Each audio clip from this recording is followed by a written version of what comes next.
Sri Gurubhyo Namaha. Harihi Om. Om. Om. Parthaya pratibodhitam bhagavata Narayanena swayam Vyasena gratitam purana munina Madhye Mahabharatam Advaitamritavarshinim Bhagavatim Ashtadashadhyayinim Ambatvāmanusandadhāmi Bhagavad Gīte Bhavadveshinim Namostu te Vyasa Vishala Buddhe Pullaravindayata Patra Netra Yena Tvaya Bharata Taila Purna Prajvalito Jnanamaya Pradipaha Prapanna Parijataya Totra Vitraika Parnaye Jnana Mudraya Krishnaya Gītāmrita Duhe Namaha Sarvopanishado Gavo Dogdha Gopalanandanaha Partho Vatsah Sudhir Bhokta Dugdham Gītāmritam Mahat Vasudeva Sutam Devam Kamsachanuramardanam Devaki Paramanandam Krishnam Vande Jagadgurum Bhishmadrona Tata Jayadratajala Gandhara Nilotpala Shalyagrahavati Kripena Vahani Karnena Velakula Ashwathama Vikarna Ghora Makara Duryodhana Vartini Suttirna Kalupandavairana Nadi Kaivartakah Keshavaha Parasharya Vachasaroja Mamalam Gitartha Gandhotkatam Nanakyanaka Kesaram Harikatha Sambodhana Bodhitam Loke Sajjana Shatpadairaharaha Pepiyamanam Muda Bhuyad Bharata Pankajam Kalimala Pradhvamsina Sreyase Mukam Karoti Vachalam Panghum Langayate Girim Yat Kripatamaham Vande Paramananda Madhavam Yam Brahma Varunendra Rudra Marutah Stunvanti Divyaistavaihi Vedais Sangapadakramopaniషadair Gayanti Yam Samagaha Dhyanavasthita Tadgatena Manasa Pashyanti Yam Yogino Yasyantam na Vidusura Suragana Devaya Tasmai Namaha Devaya Tasmai Namaha Devaya Tasmai Namaha.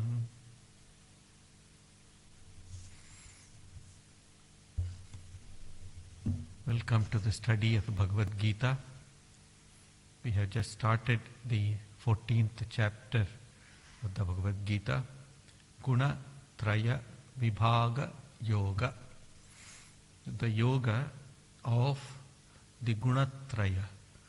Gunatraya means the three gunas. Vibhaga means division. So we learnt that the Sanskrit term guna also means that which binds, a rope. A rope is also called as guna. So the purpose of this chapter is mentioned in the first verse as well as the concluding verse, Upakrama and Upasamhara. So the first verse refers to Idam Jnanam Upa Param Bhuya Pravakshyami Jnananam Jnanamuttamam Yajñātva Munayas Sarve Param Siddhimito Gata Idam Jnanam Upasritya. Idam Jnanam means this knowledge which has been brought over from the previous chapters.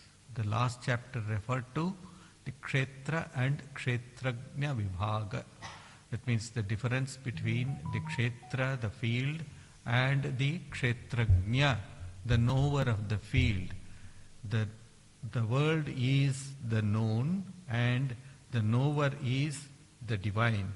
So that is the idea, gunatraya vibhaga yoga. So that is the idam jnanam, this knowledge which I have enumerated in the previous verses, I am continuing it. And having known this, what happens? This is a thing which Sri Krishna always says, phalashruti, what is the use of this knowledge? Is it just a mere intellectual gymnastics, or has it got any deeper meaning for it? So that's why he starts by saying that this jnana upasritya mama sadharmyam agataha. One will achieve sadharmya, means the similarity with myself. It is the knower of Brahman becomes Brahman. Brahmavit Brahma eva bhavati. This is the assurance of the scriptures. That is to say, you will lose your apparent identity, assumed identity as a mere body-mind complex, and achieve to that state wherein you will feel that same oneness.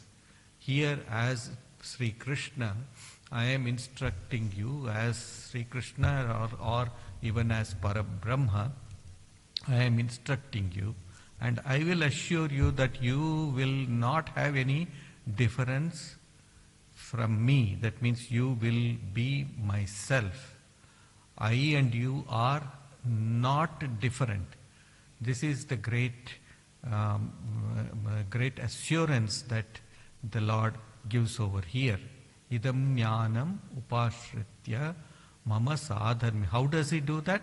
Dadami buddhi yogam tam. In the earlier chapter he has mentioned buddhi yoga. I will give you that intellectual understanding by which you will be able to transcend this little understanding that I am the body, I am the mind, etc. I will assure you, and for that he gives that buddhi yoga or buddhi, the intellect. And I already said that one of the best ways of achieving this buddhi, or it is also called dhi, is repetition of the mantra given to you by your guru and meditating upon the light that is within ourselves. Dhiyo yonaha prachodayat. That is what we chant in the Gayatri mantra. That dhi, that is that intellect, the divine intellect is reflecting within ourselves as the reflected intellect, and that intellect will guide us forward. That is the idea. Dhiyo yonaha prachodayat. So here he is talking about the three gunas, the difference of the three gunas. Why does he want to point out this difference that is within ourselves? So that once we understand what are the powers that these three gunas have, then we will be able to overpower them with the power of I am the self, aham atma brahma, I am atma brahma, or aham brahmasmi. When the guru gives that mahamantra or the great dictum to us, then we will be able to understand that. That is the idea. Idam jnanam upashritya mama sadharmyam agataha sargepi na upajayante pralaye na vyathanti cha. Sarga means sarga, pratisarga. All these are the terms that are used for the creative cycle. See, the universe goes or works in cyclic motion.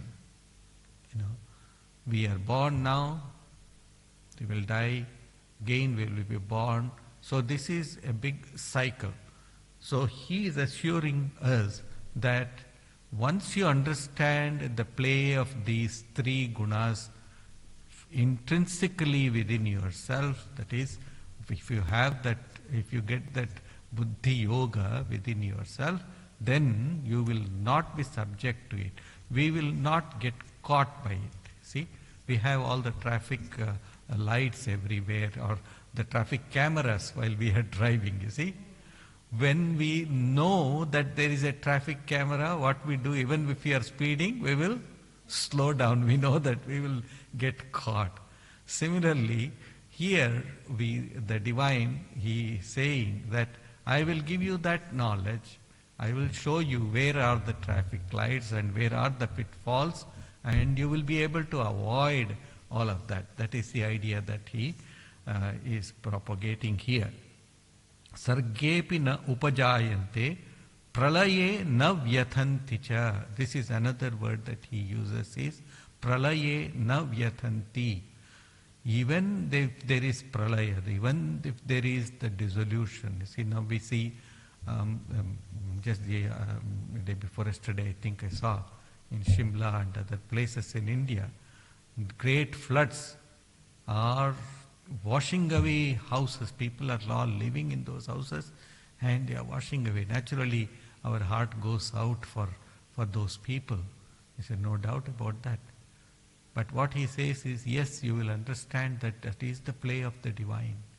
We will not get perturbed by it and think what an unkind God there is. That is what we see. When such things happen, the first thought that comes in our mind is, of course, we empathize with them, but after that we will also say, why God is so unkind? Why God is so cruel?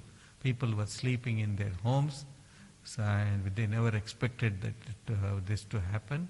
But ultimately it is His Leela, His will, that we will have to understood.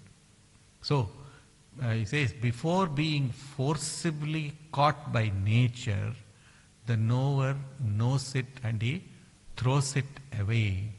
See, there is in the Bhagavatam the story of the Avadhuta with his 24 gurus. One of them is a kite, that the bird kite, and this kite swooped down into the river, caught a fish and started flying. As it started flying, crows started attacking it. It tried to avoid them, it went towards the south, they attacked towards the south. They went and was picking at him in the south. Went to the north, the same thing. Above, below, everywhere that he went, the crows began attacking him right, left and center. At last he realized, why they are attacking. Till then he did not realize why they were attacking. So hostile to him. He said, oh, this is the cause. Okay, I throw the fish. Threw the fish, immediately the crows went towards the fish and left him alone. Similarly, in nature, we have got attached to nature, our nature, whether it is sattvic nature or rajasic nature or more of rajasic and tamasic nature. So once we know that these things are that which bind us or that which attack us and they pull us down, then we will just give that up, give that away. That's what a yogi or a great saint does. Throws away everything behind and goes towards God directly. He goes towards the God.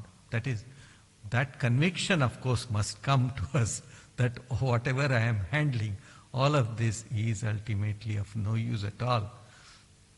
In order to come to that conviction, one will have to go through that. That is a different matter. To know that something is not useful, then we have to go through that process that this is useful, for the time being. So we will have to go through that. So before we are caught and completely decimated, we will have to make that effort, or we will have to come to that conclusion and then give up everything as if it is poison to us. That is the idea.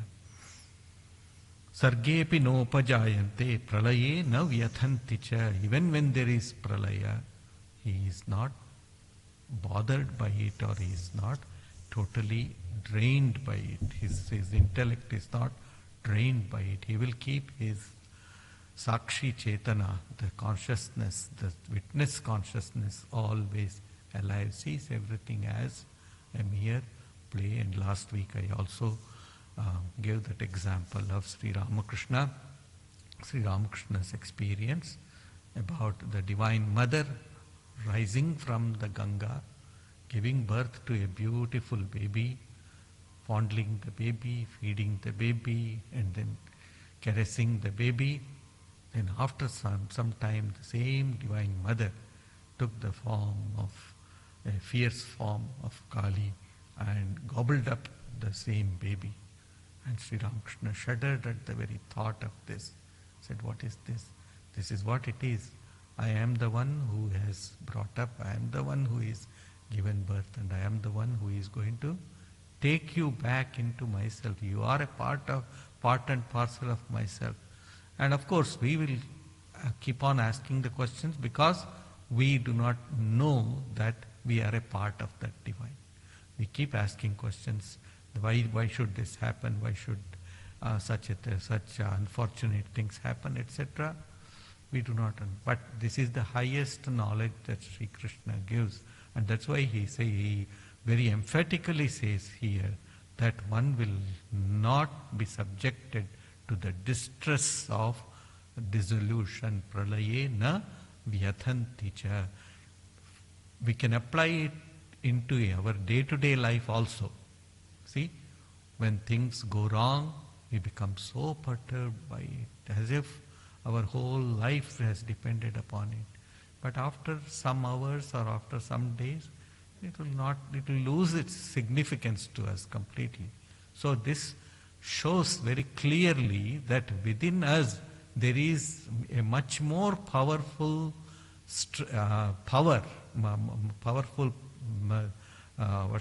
powerful strength which can overcome all of these things. And that is nothing but a reflection of the divine that is within every being, whether it be human or any other animals. You see, Sri Ramakrishna gives the example of a banyan tree. You cut off all the branches and the root of the banyan tree.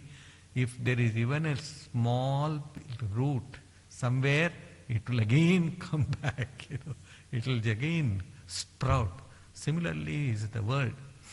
Thinking that this is the end of myself, that this nothing worse can happen to me than this, that is a kind of foolishness, I would like to call it. Maybe a bit harsh, no doubt, but we are indeed fools. We are. That is why Shankaracharya said, Moodha mate, bhaja govindam, govindam bhaja moodha mate. You are all fools, thinking that the world is so real. Therefore he says, only Govinda, that is the one who delivers you from all miseries. He alone is the truth. And whatever is in this universe does not have any permanent existence. That is the idea. In the next verse, Sri Krishna talks about this. Mama yo nirmahad brahma tasmin garbham dadhamyaham sambhavas sarva bhutanam tato bhavati bharata. Mahad brahma mama yonihi. Mahad brahma mama yonihi. The great nature, Prakriti, is like a womb to me. I deposit therein the germ of creation, the creative impulse out of which everything comes into being. It may also mean mama yonihi. Mama yonihi mahat. aham brahma tasmin garbham dadhamyaham. This is another way of putting it. I am in Brahman, mama yonihi, I am in Brahman or I am Brahman, then I sow the seed of this Brahman in everyone by broadcasting it, by broadcasting this message in society. This is a very intelligent way of dealing with this, which some acharyas have interpreted. So, I am what I am right now. I am what I am through the help that I have received from Brahman in the form of Guru. The Guru comes to us and then he instructs to us, he sows the seed, gives the bija mantra, that is what he does. And in turn he expects us to serve others by sowing this seed in others with this jnana.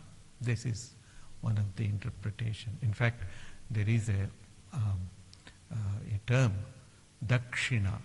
Dakshina means giving something. When you receive something from God or your Guru, you give him or her dakshina. A kind of, it is not actually donation, it's an offering, dakshina. So one interpretation of dakshina is dakshina jnana sandeshaha. What is dakshina? Dakshina means what is offering? Offering is jnana sandeshaha.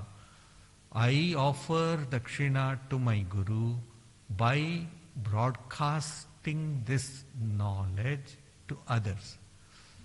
In families, the mothers or fathers, they give it to their children.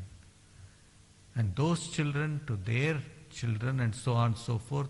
This cycle of giving this knowledge should be unobstructed. If it gets obstructed, then we are in breach of our promise. So that is one thing. So one of the devotees once asked one of our Swamis, senior Swamis who used to give initiation, he said, Maharaj, we are very poor. How can we offer anything to you? We can offer you a fruit or maximum, a few dollars. That's all that we can do. But you have given us so much out of your compassion. So what can we offer to you? He said, a Guru does not ask for material things from you. A Guru only asks that you do the japa of the mantra that has been given to you as many times as you can, and thus you build up your own life so that you become an example to the others. That is the real Guru Dakshina. That's why he said, Dakshina Jnana Sandeshaha. Dakshina Jnana Sandeshaha. Sharing this knowledge, distributing this knowledge with others is the offering that we should give to the Guru. In the same way, the Lord also has given this knowledge, tasmin garbham dadamyaham. In the first verse he said, munayaha jnananam yajñatva munayaha sarve param siddhimito gataha. The munis are those who have been benefited by the instruction about the knowledge of Brahman. Therefore he says, tasmin garbham dadhamyaham. I have thrown or sown these seeds of spiritual knowledge among the striving seekers. Munaya means mananat iti munihi, one who are striving, who are continuously thinking of the divine are called as muni. So, in the, I think one of the disciples of Shankaracharya, he says, I forget who that is right now, he says, Ishvara anugrahadeva pumsam advaita vasana. It is only when the Lord, the divine, showers His grace. Anugraha means His grace. When the divine showers His grace, then we, Pumsam means we human beings, Advaita Vasana, in us there will arise within us this irresistible desire to know who we are. Advaita Vasana means to know who I am. That is the idea. In the Bhagavad Gita also Sri Krishna says, Bahunam Janmanam Ante Jnanavan Mam Prapadyate Vasudeva Sarvamiti Samahatma Sudurlabha. See, Bahunam Janmanam Ante, after many lives, Jnanavan, a person wants to become a jnani, wants to know God, and then out of them, a few who really strive, they will reach me. Out of many, some will Jnanavan Mam Prapadyate, but the condition is there. Vasudevaha Sarvamiti Sa Mahatma Sudurlabha. Such people who are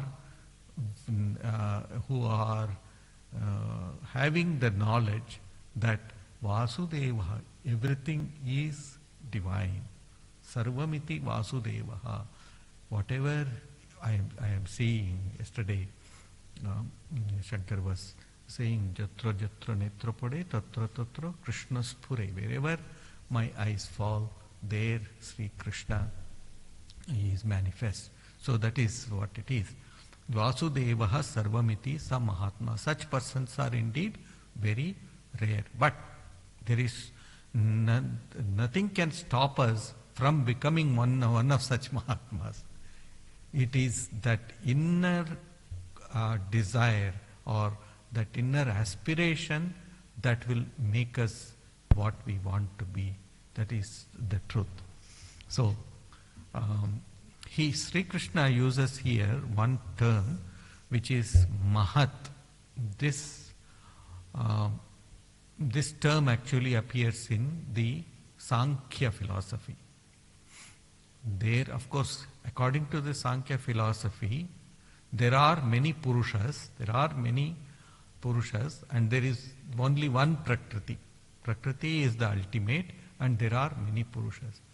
And therefore, Mahat, or the supreme consciousness, Mahat there means the supreme consciousness, is that which stores, as it were, all the seeds of creation, which is used by Prakriti or Pradhana.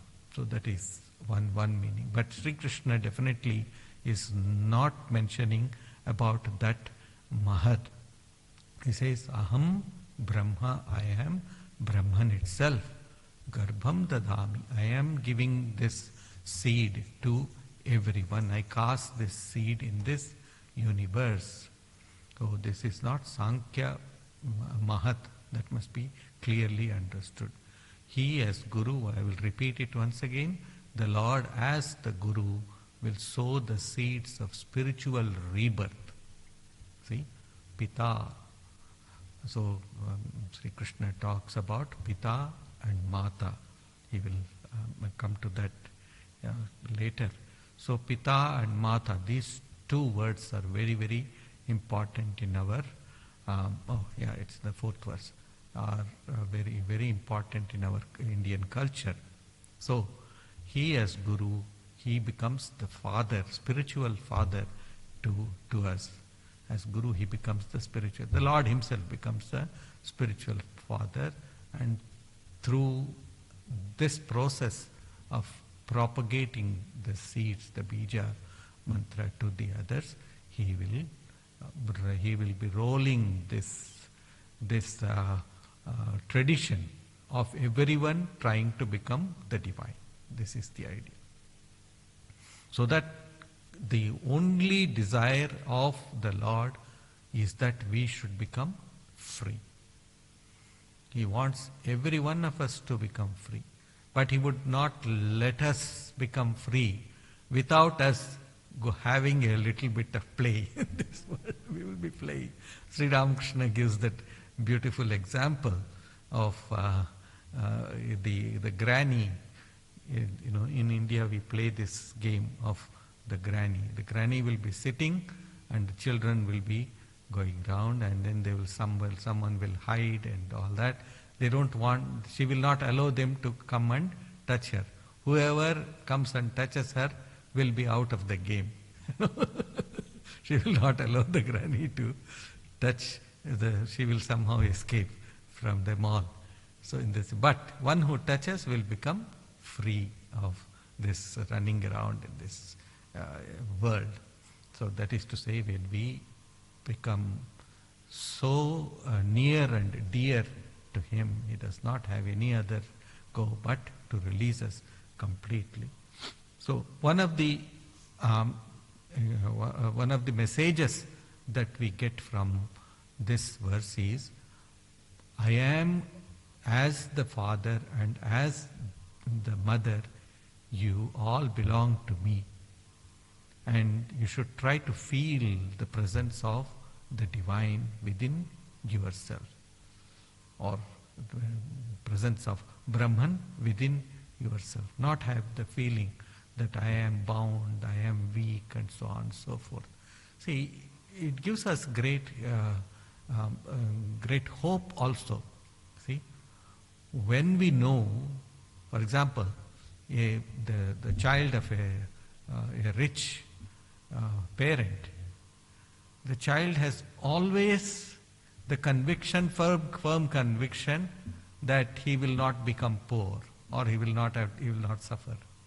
So that poverty, the thought of poverty is not at all present in his mind.